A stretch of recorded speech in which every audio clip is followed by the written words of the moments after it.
Daily. Taste the Daily. శ్మశాన వాటికల జోలికి వస్తే ఎంతటి వారైనా వదిలే ప్రసక్తి లేదన్నారు మాజీ మంత్రి తలసాని శ్రీనివాస్ యాదవ్.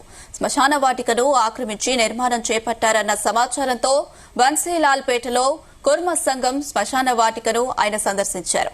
ఎన్నో ఏళ్లుగా తమ ఆధీనంలో ఉన్న శ్మశాన వాటికను ఆక్రమించేందుకు కొందరు వ్యక్తులు నిర్మాణ పనులు చేపట్టారని స్థానికులు ఎమ్మెల్యేకు విన్నవించారు.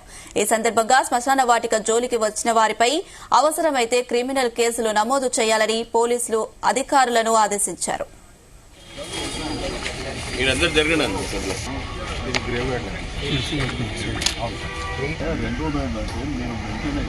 మన టీం పెట్టి పోలీస్ సపోర్ట్ చేసుకొని ఆక్యుపై చేసుకుంటూ ఇది అబ్సల్యూట్లీ ఆ కుర్మ సంఘానికి సంబంధించినటువంటి శ్మశాన వాటికనే. తప్పకుండా ఫండ్స్ జిహెచ్ఎంసీ సీజ్ చేసుకుంది.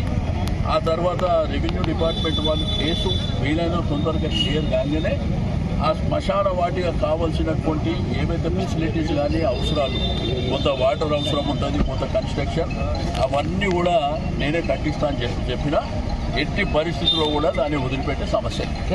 నాకు పర్టికులర్ ఈ యొక్క శ్మశాన వాటిక ఇష్యూయే రైజ్ అయి ఉన్నది. ఇక్కడ ఆ 16 ఎకరాల క్లెయిమ్ ఎక్కడ నా దృష్టికి రాలేదు. అది కూడా వస్తే తప్పకుండా వాళ్ళ మీద యాక్షన్ తీసుకోమని చెప్తాం. నేను కూడా గవర్నమెంట్ కూడా ఒక లెటర్ రాస్తాను.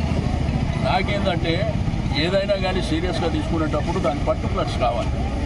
ఆ పర్టికులర్స్ ఇప్పుడు ఇది కూడా గ్రేవ్ యార్డ్ది నా నోటీస్కే రాలేదు.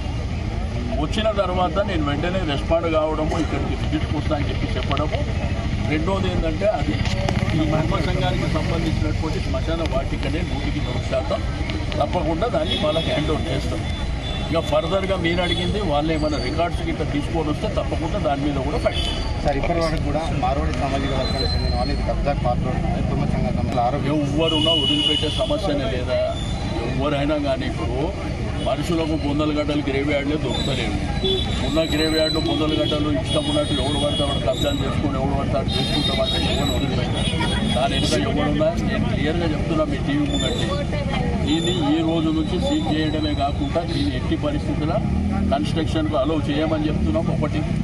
రెండోది రెవెన్యూ డిపార్ట్మెంట్ వాళ్ళు వెంటనే కేసు క్లియర్ చేసిన తర్వాత కుర్మ సంఘానికి హ్యాండ్ ఓవర్ చేస్తాం. దాన్ని ఫెసిలిటీస్ అన్ని క్రియేట్ చేసి హ్యాండ్ ఓవర్ సార్. ఈ సంఘానికి సంబంధించిన వాళ్ళు అక్రమ కేసులు అవి తీసేయమని చెప్పిన మాట్లాడిన ఎస్ఐలు వాళ్ళతో మాట్లాడి చేయగలతో కూడా మాట్లాడి